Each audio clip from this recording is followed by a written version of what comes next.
Og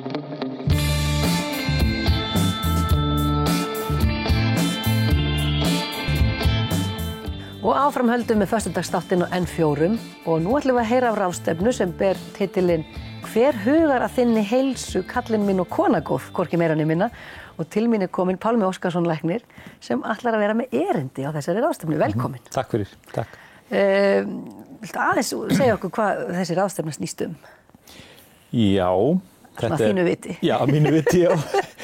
Ég svo sem bara með eitt erindi þarna, en þetta snýst streitu. Já. Streitu, álag og heilsu fólks. Já. Og svona samspil þessara þátta og hvernig streita hefur áhrif á okkur bara út frá ýmsum sjónarmiðum og hornum. Og hver hugar að heilsu þinni? Þetta svona ákall til fólks að taka ábyrgð, eða? Já, meðal annars, já. Ekki síst. Hvernig geturðu svona, hvernig getur þú fyrst alveg borið ábyrgð þinni heilsu? Já. Hvað geturðu gert til að hjálpa þér? Hvað kannski í þínu farið, þínu uppeldi eða hreyfingu eða mataræði sem bæði getur valdið þér streitu eða hvað getur lagað eða hvað ertu kannski bara að gera vel. Já. Þetta svona bara út frá öllum þessum punktum. Fyrsti fyrirlesarinn Kristín Sigurðardóttir læknir sem hefur verið, það ekki, hún hefur sjálf orðið fyrir kulnun, eða ekki? Og hún hefur mikið verið í þessu, hún náttúrulega bráðalæknir. Hún bráðalæknir, búin að vera í álagsvinnu. Já, akkúrat. Hún hefur svona upp á síðkastið og síðustu árin verið mikið að spá í þessa hluti og sem sagt halda erindi áhrif streitu og kulnunar. Ekki kannski frá sinni reynslu eða hvað? Já, sko, nú bara þekki ég það ekki nógu vel. Finnst ég hafa lesið viðtal við hana sem hún hefur líka eigin reynslu. Það kemur bara fram á ráðstefnunni sem að við skulum segja hvenær hún er í Hofi laugardaginn 14. mars. 14. mars. Frá 9 til 1. Já. Og miðinn kostar 5 og 9 eitthvað og þú getur bara keypt hann á mag.is. Já. Þetta á alltaf að vera aðgengilegt inn á síðu Menningafélagsins og netinu. Og þú ætlar að segja okkur kannski aðeins frá hvað þú ætlar að tala? Sko, ég ætla að tala út frá sjálfum mér í rauninni. Betri í dag en í gær? Já, þetta svona... Það yfirskriftin.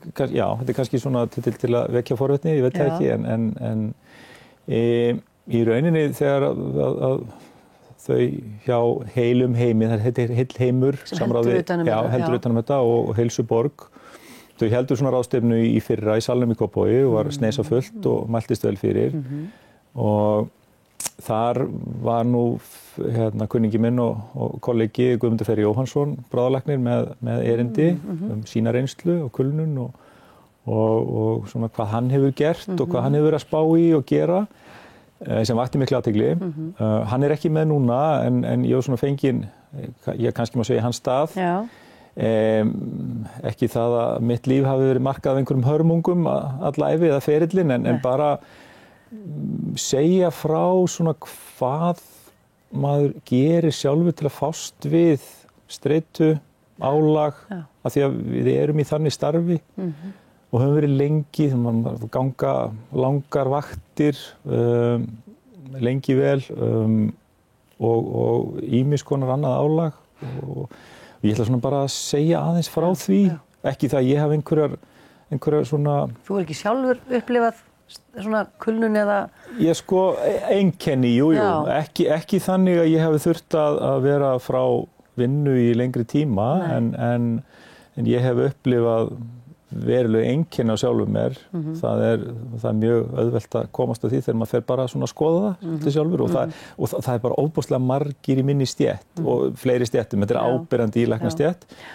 En ég ætla líka að velta aðeins upp einni spurningu sem stendur nú þarna í kynningu að hvort það geti verið mögulega gagnlegt að keyra á vegg. Já. Og svona, ég hef smá reynslu af því. Já. Og það hafa auðvitað fleiri, en ég ætla svona bara, eins og ég segi, þetta er engar alhæfingar eða einhverjar svona lausnir fyrir alla. Heldur, mér langar bara að segja frá því hvað ég hef gert og hvernig ég hef upplifað þetta og hvað ég hef gert. Og það har margt verið mjög vitlaust, örugglega. En þess vegna segi ég, sko, maður alltaf að læra. Þess vegna betri í dag en í gær, vonandi. Sko, er þetta ímyndun er þetta eitthvað sem er alltaf að aukast? Er þetta nútíma samfélag sem við búum í?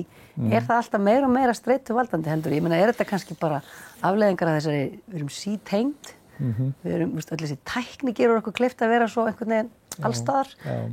Hver þín svona hugmynd þetta? Já, og það er nú ofslega margt sem bendir til þess, að sko streita og álagseinkenni séu algengari en þau voru kannski fyrir 30, 40, 50 árum.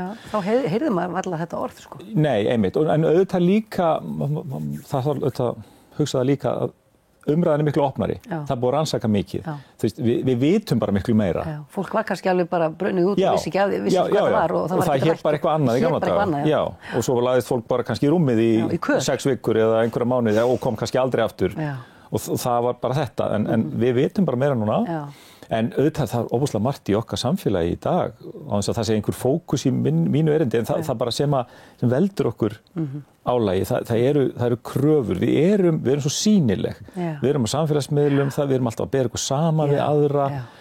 Þessi er í fjallgöngu, þessi er að gera þetta og ég bara heima og ger ekki neitt. Nei, og fólk er náttúrulega alltaf svo frábært á Facebook, þú veist, það er engin baklið til á Facebook, það er allir æðislegir og allir að gera alltaf allt og alltaf að posta því, sko, þannig að... Fyrst að koma að stað svona hrinu á Facebook eða eitthvað staðar á þessum miðlum, þar sem allir eru að posta hvað eru latir og hvað eru slakir og hvað eru að gera ekki neitt.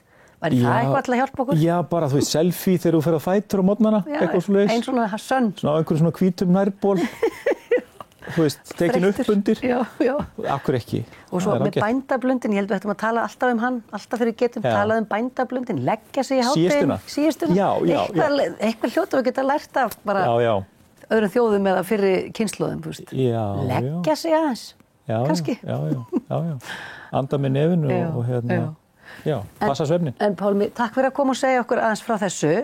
Við minnum bara á að þessi skemmtilegi titill hérna, hver hugar að þinni heilsu kallinn minn og kona góð, þetta er ráðstefna í Hofi, 14. mars. 14. mars, klukkan 9 til 1. Bara, og ég legg áherslu á að þetta er fyrir almenning, þetta er fyrir alla. Já, þetta er ekki fyrir einhverja fagstéttir. Ég held þetta verði bæði skemmtilegt og mjög fróðulegt og alls ekki, allavega, ég mun leggja mig framkróka við að vera ekki fræðilegur og tala mannamáli. Ég veit að aðrir gera það líka, þannig að endilega bara þess að stikla á stóru hérna, streita og segla, það er Kristín Sigurðar. Svo Aldur er afstæður, Lilja Kjalarsdóttir. Svo kemur þú og svo Kaffihlé. Svo kemur Lukka Pálsdóttir, sjúkraþjálfari, Hamingja á diskinn þinn. Já, tala um næringu með hans. Gyða D. Tryggvadóttir, lýðheilsufræðingur, að ala sig upp aftur. Já, þá er nú að fara í svona, sko, áhrif uppeldis og eitthvað sem er lengra aftur í ferlinu og hvað þú getur gert til að breyta kannski mynstrið, fjölskyldumynstrið, samskiptamynstrið sem hefur lengi loðað við þig og er erfitt að breyta. Erla Gerður Sveinsdóttir læknir talar um næringu, svefn og streitu og svo endar þetta á gongslökun. Nákvæmlega. Arnbjörg ætlar að gong okkur í ró. Takk. Já. Og Finnur Friðriks ætlar að halda utan um þetta. Já, Finnur ætlar að vera þarna. Það er gott að vita af hann með. Jú, hann leggur örugglega eitthvað gott í máluna. En takk hella fyrir að koma, Pálmi. Þú ætti að hlaupa aftur á vaktina. Svo sjálfsagt. Já, bara streitan kallar. Takk fyrir komin og gangi ykkur vel. Takk.